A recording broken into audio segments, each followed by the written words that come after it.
At 9:02 a.m. on April 19, 1995, an event took place that would forever alter the course of American history.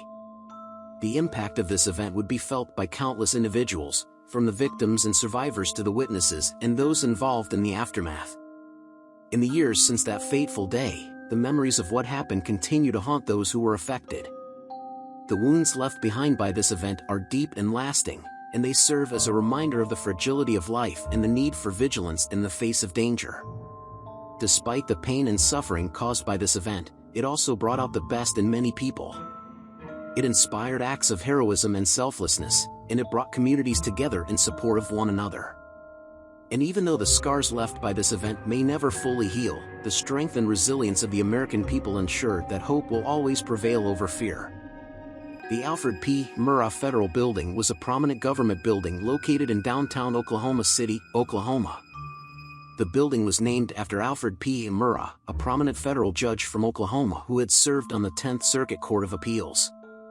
The building was completed in 1977 and served as a regional office for several federal agencies, including the Bureau of Alcohol, Tobacco, Firearms and Explosives, the Drug Enforcement Administration, and the Social Security Administration.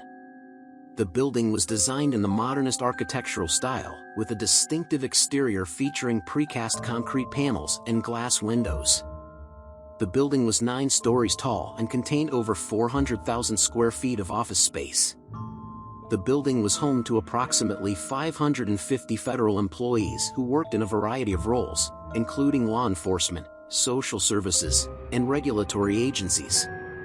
The building played a significant role in the community, serving as a hub for federal services and activities. It was also a symbol of the federal government's presence in the region, with a mission to serve and protect the people of Oklahoma City and surrounding areas. Unfortunately, the Alfred P. Murrah Federal Building is now remembered for the tragic events of April 19, 1995, when a bomb exploded outside the building, causing extensive damage and loss of life. The bombing remains one of the deadliest domestic terrorist attacks in American history and a tragic reminder of the dangers of extremism and violence. The building was eventually demolished and replaced with a memorial, which serves as a place of remembrance for the victims and a symbol of hope for the future. At 9:02 a.m. on April 19, 1995, a rented truck loaded with explosives detonated in front of the Alfred P. Murrah Federal Building. The blast caused massive damage, including the collapse of half the 9-story building. The explosion shattered glass, destroyed vehicles, and caused chaos in the surrounding area. The scene was chaotic, with first responders rushing to rescue survivors from the rubble. As authorities began to investigate the attack, they quickly identified the prime suspect, Timothy McVeigh, a former U.S. Army soldier who was motivated by anti-government sentiment. McVeigh and his accomplice Terry Nichols planned and executed the attack in retaliation for the Waco siege and Ruby Ridge incident, 2 high-profile events involving confrontations between federal agents and anti-government activists. McVeigh and Nichols constructed the bomb using a mixture of fertilizer, fuel oil, and other chemicals.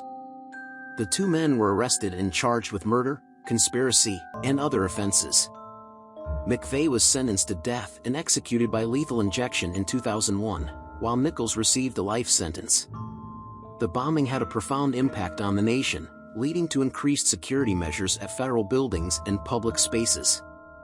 The aftermath of the attack also brought the nation together, with an outpouring of support for the victims and their families. Timothy McVeigh was a former U.S. Army soldier who served in the Gulf War. He became disillusioned with the government and began to sympathize with far-right and anti-government groups.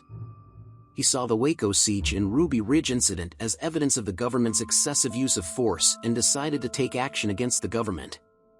Terry Nichols was an acquaintance of McVeigh's and had also been involved in extremist groups. He helped McVeigh acquire the materials and construct the bomb.